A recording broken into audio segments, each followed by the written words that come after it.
Hello and welcome to our 7-8 minutes of weekly Torah talk. Our guest today is Rabbi Michelle Dardashti, Associate University Chaplain for the Jewish community at Brown University, and also the Rabbi of Rizdi Hillel, right? Brown Rizdi. Okay. Our Parsha is an eventful Parsha, Lech Lecha. Some of the stories in this eventful Parsha: Avram and his wife Sarai, accompanied by his nephew Lot, journey to the land of Canaan. A famine forces them to depart for Egypt, where beautiful Sarai is taken to Pharaoh's palace. Avram and Sarai present themselves as brother and sister.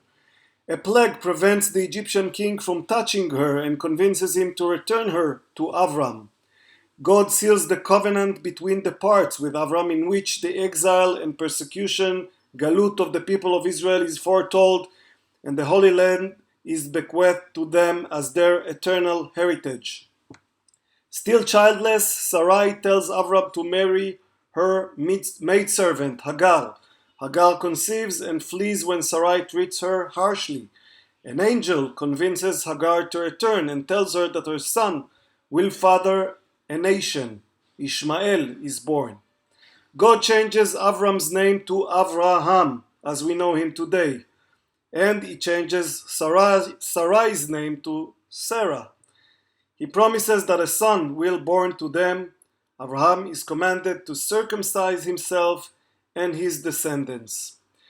The parsha begins with this pasuk: "Vayomer Adonai el Avram, lech lecha me'artzecha u'mimoladetcha u'mibet avicha el haaretz asher are'eka." And the Lord said to Abram, "Go forth from your land and from your birthplace and from your father's house to the land that I will show you." So, Rabbi, here is something that I suspect many people do not realize or do not quite remember. And I quote from the Parsha: Avram was 75 years old when he left Haran. So him leaving for Canaan is like, people retiring to Florida, I guess. I suppose, yes, perhaps. Why would a 75-year-old man leave his place or his homeland and move to a distant place? So wonderful question. I mean, I think it wasn't quite Florida retirement for him. I think that Abraham, it was very clear, had a lot of work left to do in his life. He, it seems, had already begun a journey at the end of the previous parasha. And I think to answer your question about why he would do this at age 75, one really needs to look at the end of the previous parasha, the end of Parashat Noach, where we have this series of begats, this series of 10 generations since Noach, where we're seeing this one begat this one begat this one, these are the generations. And suddenly you very jarringly see some things that shouldn't happen in life, right? Father buries his child, so we see that Terach himself had lived 70 years, Abraham's father, and he has these three kids, Avram, Nahor, and Haran. Right. And suddenly we see that one of them dies, and another one, we don't, Nahor seems is the only one who maybe continues in a normal way. But Abraham, it suddenly says, of Abraham, it says, Sarai was barren and had no child. So there's a break in what's been normal so far, right? This one had this one had this one couldn't have anyone. Right. And so we see that actually the question about why Abraham would start a journey, the truth is, on some level, it seems as though the journey was already started by Terach. Because the very last Sukim of Parashat Noach, the previous Parasha, says that seems to indicate that Terach picks up the broken pieces of his family.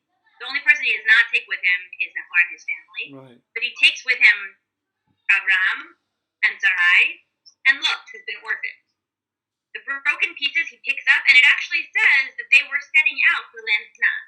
So on some level, and the commentators, aren't sure later when it says, I'm going to send you to this land that I'll show you, Right. whether it's clear to Abraham that he's continuing the journey he was already on, that his father had started, or that he's actually not sure. But regardless, it was clear he needed to go. So something had happened. There had been a mashper, a certain sort of brokenness in his own life that meant that he had to leave. He wasn't leaving. Sort of. I think it was tongue in cheek that you mentioned Florida, but truly it wasn't. It seems as though there's a very serious feeling of lack and a feeling of brokenness that drives his going. Is it because he doesn't have any son or daughter, so he needs to do something else instead? So it seems to me that the currency of existence is progeny up till now. Literally, what we mostly know about people is what they produce. I guess what they produce on the land, but certainly what they produce in terms of children. Right. And so it's not totally clear, but it's definitely clear that something has gone very wrong. And it's interesting that you mentioned Florida, right? Because it's a very much lahavdil kind of situation, very much the opposite. People go and retire to Florida when they feel their work is done and they can go relax. Here it does seem that he's driven by some need to accomplish something, some need to go seek his blessings, his mazalot, his destiny elsewhere. I do not have a son, so I'll try to have a legacy kind of thing. Yeah. Or not yet a legacy, a mission, something to do with my time. So again, the journey was begun by Terach. It doesn't seem as though yet Abraham himself is directed. It seems as though he needs direction. Yeah, but the language of the first pasuk of this parsha, God tells him, go from Me'artzecha, from your land. So obviously Abraham at that point thought that he did reach his destination, that he didn't need to keep moving. And then God tells him, well, no, this is not where you ought to be. You need to keep moving. Great. So if we look at this in context, right? In context, we have to think about why is it that, first of all, Abraham is called. And then we can also think about the question of why does Abraham go? Both. I think that they're connected. So it seems as though in terms of why he goes, he hears a voice that actually speaks to his self-interest. I'm trained in community organizing. I'm very much trained in thinking about how we relate and we enter into relationship with people who seem to both understand and can have something to do with advancing our own self-interest. Okay. So it seems as though Abraham, perhaps stymied, perhaps feeling stuck now, in a life that maybe before at least suggested by the commentators was filled with a lot of wonder and a lot of drive, is feeling really stuck by the experience of loss and the experience of lack. And suddenly something about hearing this voice that speaks directly to the blessings and the lack that Abraham feels, Abraham says, yes, sign me up. Right? So often we think of Abraham as a bit of a shmata, right? So God says, jump, and Abraham says, how high? But actually, looking at it sort of in this frame, as Abraham is a bit more strategic than that, you see that this first sentence says that Hashem says to him, right, go forth. But actually, it doesn't say that he then goes. There's a next pasuk. The next pasuk, God starts to enumerate the things that are going to happen. If you go forth, right, I'm going to make you a great nation. I'm going to bless you. I'm going to make your name great, and you shall be a blessing. And then he goes on, actually, I'll bless those who bless you. Goes on, and only then, in the fourth pasuk, after these blessings are listed, does Abraham actually go forth.